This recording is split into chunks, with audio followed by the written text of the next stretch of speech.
In this episode 78 of the Daily Hustle, we talk about breaking through the mental barriers of managing, what you need to get in your mind to become a better manager. Also, we talk about the 12 days of Christmas.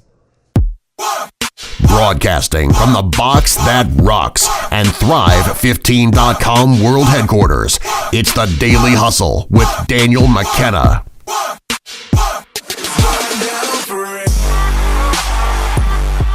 What is going on, ladies and gentlemen? It is episode 78 of the Daily Hustle Show. Over there to my left, Marshall F. Morris. Over here, Daniel McKenna. Today we are talking about breaking through the mental barriers of managing.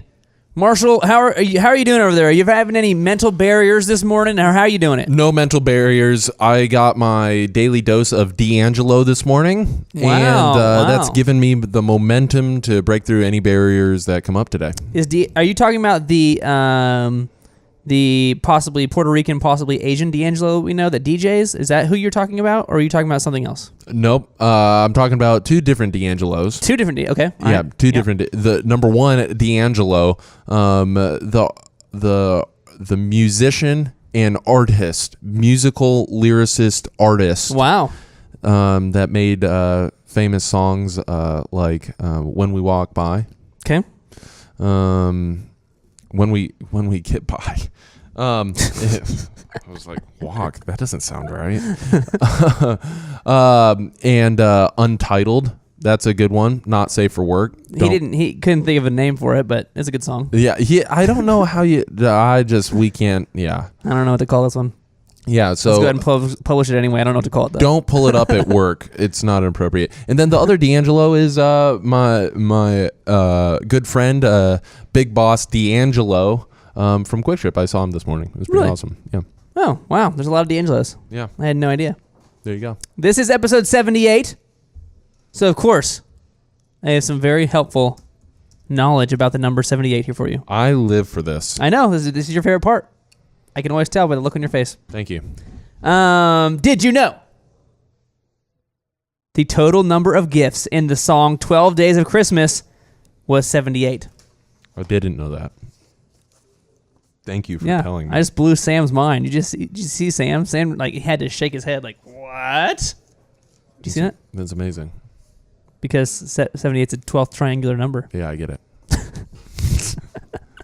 Did you know the rule of 78s is a term used in lending that refers to a method of yearly investing calculation? Yearly interest calculation, to be precise. I actually did know that. Did you? Yeah, I learned that in college. Haven't used it, but I did know that. The name comes from the total number of months interest that is being calculated in a year. The first month is 1 month's interest, whereas the second month contains 2 months' interest, etc. This is an accurate interest model only based on the assumption that the borrower pays only the amount due each month. It's actually based on the same principle that calculates the triangular 12th number, the 12th triangular number, 12 days of Christmas. Same exact mathematical principle. Well, yeah, that's what I mean. That really, the 12 days of Christmas is a thinly veiled shot at the way that interest is calculated. In fact, in lending, it's a conspiracy. In lending, it's frequently called the 12 days of Christmas multiplier. That's not true. The next time you're talking to your financial advisor, and they're like, 6 months interest or 12 months interest at 2%. Be like, all right, Steve. How many turtle doves are we talking about here, Steve? How many turtle doves am I going to have to pay out? Am I going to have to shell out for this? What kind of game you running here, Craig? It's a thinly veiled. We know what's going on. Oh, are you talking about the 12 days of Christmas multiplier? I'm here about your 12 days of Christmas interest multiplier. Yeah. They'll know what you're talking about. Okay, episode 78, we're talking about breaking through the mental barriers of managing.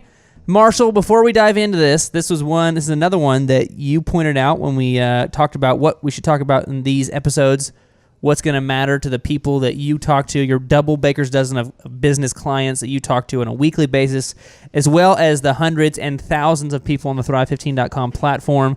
What's going to matter to them? You said that breaking through the mental barriers of managing is something that's going to matter to a lot of people. Why was this something that came up as like, this is something we need to talk about? There's some things that society believes. This can be uncomfortable. That society has taught us to believe, to be principles that we must abide by, and therefore prevents us from being as successful as we possibly could be. Why is that? It's because society, by default, is not as successful as you want to be. You think about that. If I want to be as successful as the culmination of all of society, then I should do these things. If I want to rise above what society does, okay, the average of society, if I want to rise above that, then I probably should do the things that only the top 1% do. Then I should probably do the things that are in contradiction of what society teaches us. So we're going to go through some principles, and we'll get into some of the principles that society has told us to do, but rather what is necessary to do in order to become an effective manager. Boom. I mean, I don't have anything to add to that. No comments. That answer was perfect. Untitled. We'll call it Untitled. It was also an old school reference. Okay, let's dive into this here. This is from the book Start Here. The book Start Here, a co-authored book with Marshall Morris and Jonathan Kelly and Clay Clark. Any plug for the book you want to do here before we dive into this? Call your leads. Well, that's a different book. I know, but call your leads. Okay. Yeah, that's good. All right, let's dive into this here. We're talking about breaking through the mental barriers of being a manager. Number 1, you were told to demonstrate unconditional love to your fellow man. Marshall, what do you got? So for effective business management, first contradiction is unconditional love. Unconditional love means that if your employees don't do their job, then unconditionally you must still love them. That might seem crazy, okay? You're like, do people really do this? Yes, I've seen it done. I've seen other business owners, not you, other business owners, not you who are watching this or listening to this, but other business owners. They unconditionally love their employees. They allow their employees day after day after day after week after year, and then it gets to be 5 years and the employee is still working with them and they just won't do their job. But they're a good person. I must love them unconditionally. They're my fellow man. And therefore, your business is not effective. Your business is not efficient. So you must fire people who will not work hard and refuse to be actively engaged in the pursuit of wowing your ideal and likely buyers. Okay? It's important that you get these people off of your team because, to be honest, that's probably the most loving thing that you can do for them. If they do not like their job with you they don't like it, you don't like it, you both are in a unhappy relationship working within your company, you might as well find them a different position somewhere else. So you must fire those who will not work hard and refuse to be actively engaged in your business. This is the first principle that we have to reject. You were told to demonstrate unconditional love for your fellow man. Okay? It's not unconditional. It's conditional when it comes to effective business management. The condition is, do you do your job? Now, if you do your job day after day, after week, after week, after year, probably going to love that guy. Want to keep him around. That's the first one. Lee Cockrell said something similar, talking about how it was better for them as well. Now, they had a whole process at Disney, 1, because they were trying to do it the right way, and 2, because they didn't want to get sued all the time when they had to fire people. Right. But they had a long process that he described where they would talk about, bringing the person in, formally introducing the problem to them, telling them what they need to change. That didn't change. Bring them in again. This time they got to sign something saying, I realize the problem. Here's the problem. Put them on probation period. If they have to bring them in again, then let them go. Like this whole long process, right? And probably a longer process that you than you and your small business can stand to do. But basically said it's probably better for them too. Like you were saying, it's probably better for them too that you go ahead and get them out of there so that they can go find something that they can be happy doing. Right. Number 2, you were told to bring enough cookies or candy for everyone in the class. What do you got here, Marshall? So we got to reject this. Now, if you believe in equality and equal pay, regardless of performance, then you want to bring cookies for the entire class every day, all day, every week. Okay? Now, if you want to become an effective business manager and kick and hug, we talked about this when we were going over the Jack Welch's principles in his book, Winning. Okay? Winning, the merit-based pay system. Okay? In the world of effective management, you got to create a clear distinction between how you treat all-stars and how you treat everybody else. If you want to have all-stars, you have to incentivize all-stars, which means only they get the cookies. Okay? Everybody else, you appreciate them, you bring them into the fold, you say thank you for doing your job. But if you want to have people that go above and beyond, you must reward them going above and beyond what they're expected to do. It's pretty simple, because if you're rewarding everybody above and beyond, then no longer is it above and beyond. You've just raised the bar for what the pay level is for everybody.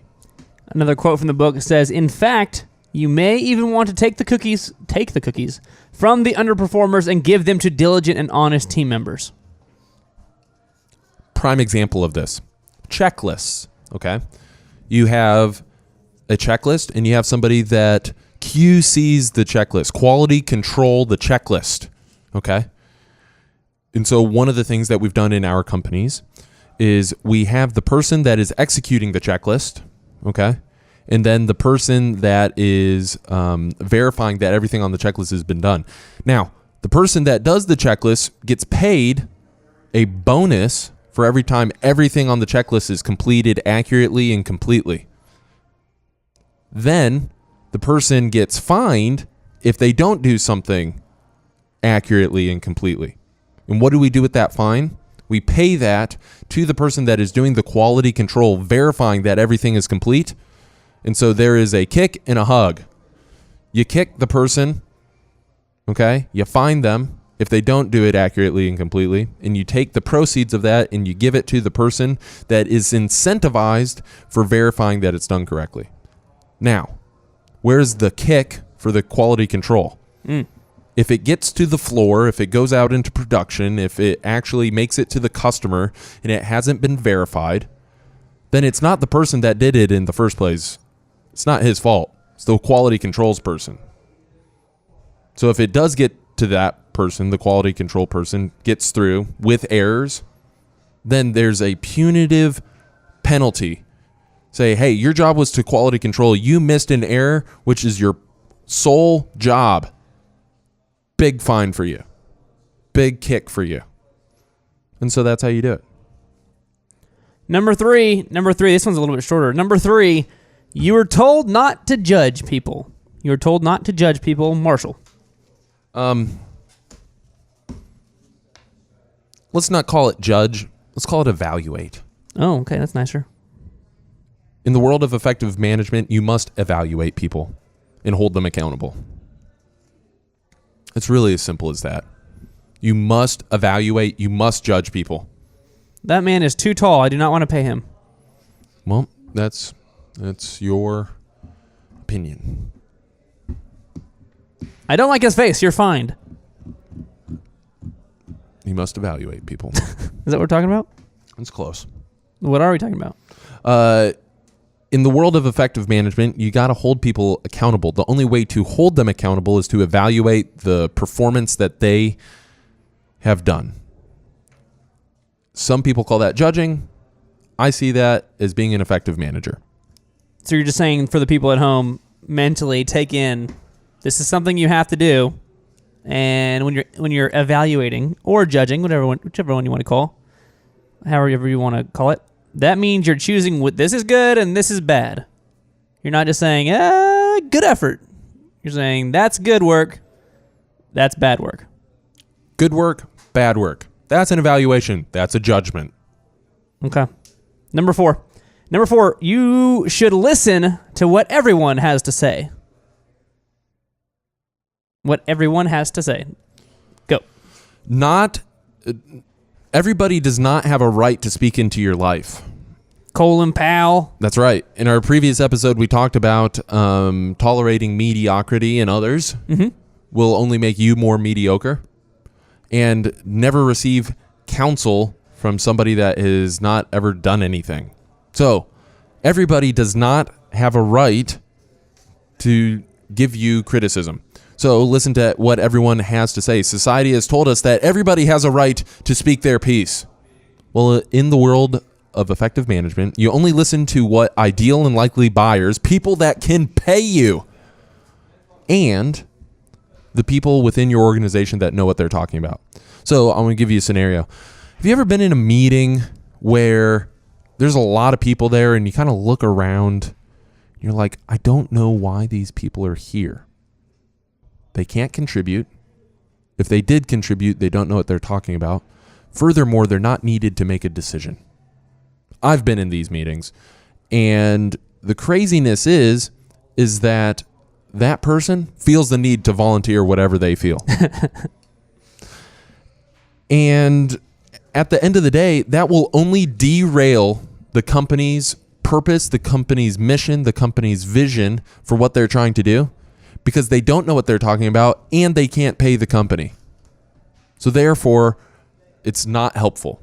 Everyone does not have a right to say what they want to say in company meetings. So, action item for everybody here: only have meetings when everybody that is needed to make a decision is present.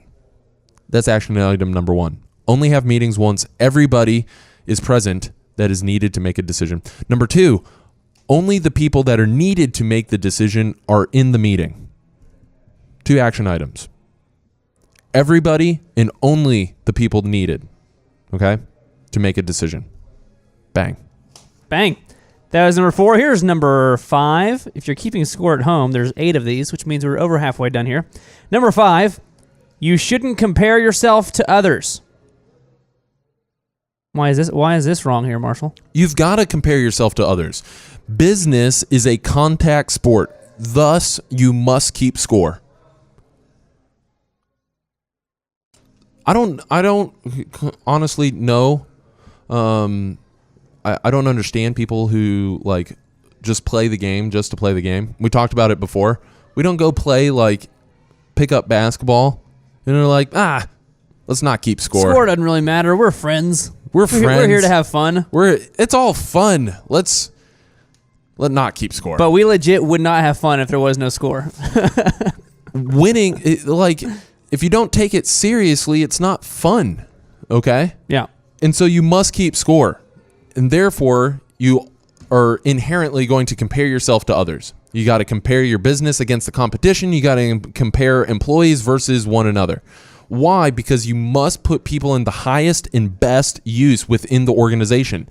Jim Collins, he talks about getting the right people on the bus and then getting them to the right seat on the bus. You can't evaluate what is the right seat for them unless you measure, okay? So we talk about daily key performance indicators, KPIs, okay? In order to do that, you must measure the metrics that are being used to evaluate performance, okay? So you got to decide who is the best fit for the job based on their daily performance, and you must become very good and confident in comparing the work performance of the members on the team. You got to look at them side by side. And so therefore, you're comparing yourself to others and comparing employees to one another. Number 6, you should trust people and believe that most people are inherently good. Why is this wrong? Outside the workplace, I hope and pray that everybody you meet is honest and, seeking the good in the world. Unfortunately, I've been jaded to the point where I don't.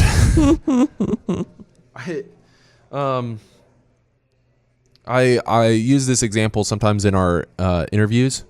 We don't need, for the elephant in the room, we don't need a whole lot of people that have years and years of experience. We just need people that don't steal. And strangely, unusually, that's really hard to find. If you are watching this right now and you need a job and you don't steal, come apply for us. Okay? But popular quote, famous quote, trust but verify. You must verify with the suspicion that the person is dishonest, okay? You're hoping and believing that they are a good person, but you must verify and follow up and research under the belief that maybe if they were dishonest, what is my safeguard here? Okay. So specifically, okay, you must keep an eye out for fraud at all times or you're going to have cash stolen out of your register, customers missing their orders, and your taxes unpaid. Okay. In the world of business, only the paranoid people survive. Okay. Only the paranoid survive. That's Andy Grove. Not only are there a lot of people out there that are looking to take money from your cash register and, make your customers miss their orders and just not show up to work and like that sort of stuff. Those people definitely do exist. But also you as the leader / business owner probably care a lot more than anybody else and probably have a higher standard than most anybody else. I'm going to take your statement and make it, I'm going to amplify. I'm going to turn it up to 11. Turn it up to 11. You're the only one that cares about your business. Keep going. With that said, this applies too. Even if you do have good people in your business, you should trust but verify because what you expect is probably higher than what they're putting out. And furthermore, you have to don't follow up with them. Don't verify to catch them doing something wrong. Verify to catch them doing something right. That's awesome. When you follow up and they get it, bam, done. Bam, done. Action item, bam, done. You're catching them doing that right. You feel good. They feel good that they can show you completed work as a sense of achievement. That's awesome. Catch them doing something right. Equally as important. Number seven. It's okay to yawn if you are tired. Number 7. Quit yawning. Period. Stop yawning. Just stop. Just no yawning. If you are in sales and you yawn, you are weak. But it's okay. I come from a place where I used to think it was okay to yawn. Why are you so passionate about this? Why is this such a big deal? You must decide to bring energy to the workplace every single day. Jack Welch, he talks about the 4 E's. The 4 E's. Here we go. Energy. Energize. Edge. Execute. Execution. Okay. Energy, energize. Do A, I bring energy to the workplace every day. B, do I energize those around me on a regular basis? Yawning. Stop yawning. Yawning is a sign of, hey, I am tired. Regardless of the psychological necessity and the physiological need for oxygen to the brain. No, stop it. We associate yawning with being tired. Okay? If you need help stopping yawning, drink 8 cups of coffee in the morning and you'll stop yawning. Okay? And the problem is yawning is contagious. Talking about yawning makes people want to yawn. Looking at the word yawn sort of made me think about yawning. Just stop yawning. Don't yawn.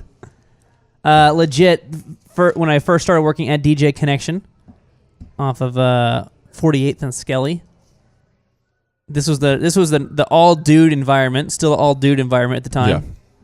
Which when you get a bunch of just only dudes in the same room, rules start to become more and more intense. Man culture. Right? Like if there's no women around to soften things up, things start getting more intense. It was very commonplace if you were to yawn in that office, you were going to get either a pen or a stapler or a shoe thrown at your dome. You're sitting there like on the phone You're sitting there on the phone, and you might be talking to a customer like, yeah, so what song are you looking for this? And then you kind of pull off to the side and kind of yawn. And all of a sudden, you're getting like just thrown at you. Just everything. You're just ducking. You're trying to survive. You're like, oh no, what's going? Like and because it was a thing, multiple people in the office. It wasn't like just one guy that was throwing stuff. Everybody is throwing stuff at you, trying to pelt you. It's fair game. And so what you have to do is if you yawn in front of a customer or if you yawn in front of your boss, you've now just disrespected two of the only people that can fire you. Okay? Don't disrespect them. If they're telling a story, if they're telling you anything. We associate yawning with being tired and disinterested. Regardless of whatever the physiological reasons and necessity for yawning is, just don't do it. I'm very passionate. I'm curious to see. So are you. I'm curious to see what that's going to sound like. I don't know if you noticed my headphones. I ripped my own headphones off accidentally. I did notice I have no that. idea what it Thank sounded you. like. Thank you for that. Number 8, last one here. Number 8. It's important to share how you feel. It's important to share how you feel.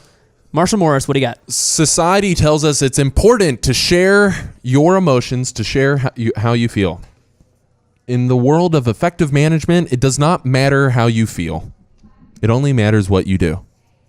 So all the feeling in the world, all the emotion in the world isn't going to sell something.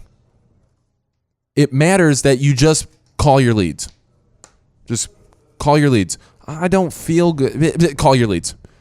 Can we have a meeting about how no, call your leads. Should we, talk about, no, call your leads. Okay? It's in the world of effective management, it does not matter how you feel. It only matters what you do. So you need to get aggressive about doing execution, thinking and getting emotionally marinating on what you could do does not produce results. Actually doing what you could do produces results. Jerry West, the logo, Jerry, the logo West from the National Basketball Association. He says it's hard to get much done if you only work on the days that you feel good. Most people have something going on. Don't let that stop you. Furthermore, if you feel down, what good is it going to do for me to tell you that I'm down? It's only going to bring you down. So who does it help if you're sharing that you don't feel good? Nobody. Stop telling people. Don't share that. Tell your dog. Your dog won't backtalk you. Plus, like just normal, I guess, normal politeness, I guess, and maybe that's exactly what we're talking. Like, you shouldn't worry about, but normal politeness. If you're telling me some sad stories, like why you're down, it's probably poor form for me to be like, I'm doing great. Oh, your life sucks? Well, I feel great. I've got a lot of energy. I'm ready to go for today. It's probably more likely I'm going to be like, oh man, I'm sorry, man. Can I, like, that's probably right. So like you're bringing the energy in the room down. Yeah. Okay. That was, for the people that were keeping a score at home, the 8 reasons why you can break through the mental barriers of managing. This is episode 78 of the Daily Hustle. As always, over to my left, Marshall F. Morris. Over here, Daniel McKenna. We will see you next time for episode 79 of the Daily Hustle. Kaboom!